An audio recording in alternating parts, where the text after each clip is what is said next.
नमस्कार दोस्तों, आज के हमारे इस वीडियो में हम आपके लिए अपरा एकादशी की व्रत कथा लेकर आए हैं।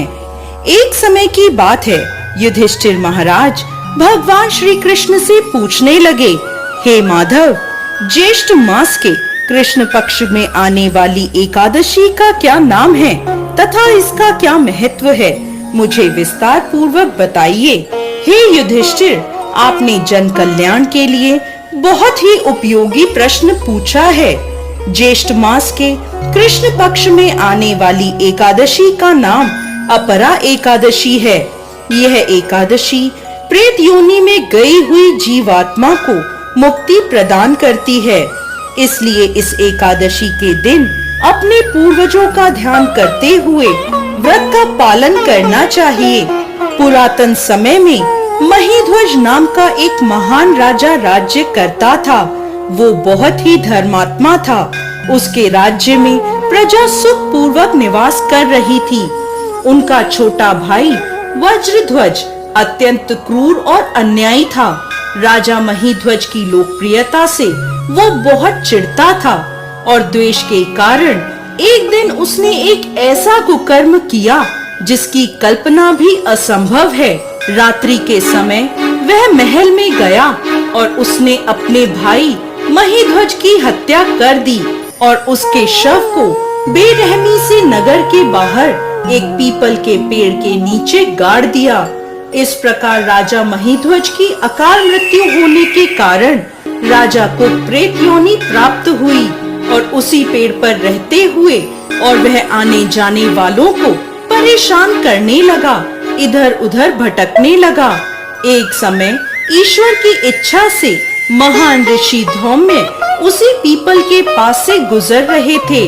तब उन्हें उस प्रेत के होने का आभास हुआ। अपने तपोबल से उन्होंने उस प्रेत को देखा और यह भी जान लिया कि उसकी यह दुर्दशा कैसे हुई थी। उदार मन वाले ऋषि ने प्रेत की योनि में रहने वाले राजा को पेड़ से नीचे उतारा और उन्हें परलोक विद्या का दान दिया। करुणा से वशीभूत होकर ऋषि ने राजा को प्रेत योनि से मुक्ति प्रदान करने हेतु अपरा एकादशी का अनुष्ठान किया और उन्होंने एकादशी का पुण्य फल राजा को अर्पित कर दिया। इस पुण्य फल के प्राप्त होते ही राजा महीध्वज की प्रेत योनि से मुक्ति हो गई और वह ऋषि को धन्यवाद देते हुए दिव्य विमान में विराजमान होकर वैकुंठ को चले गए।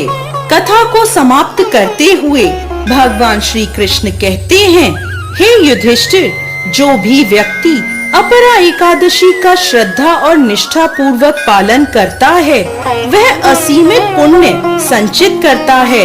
यह एकादशी ब्रह्म हत्या, भ्रूण हत्या, धन संचय के लिए शास्त्रों का अध्ययन, गुरु की निंदा आदि पापों से मुक्ति प्रदान करती है।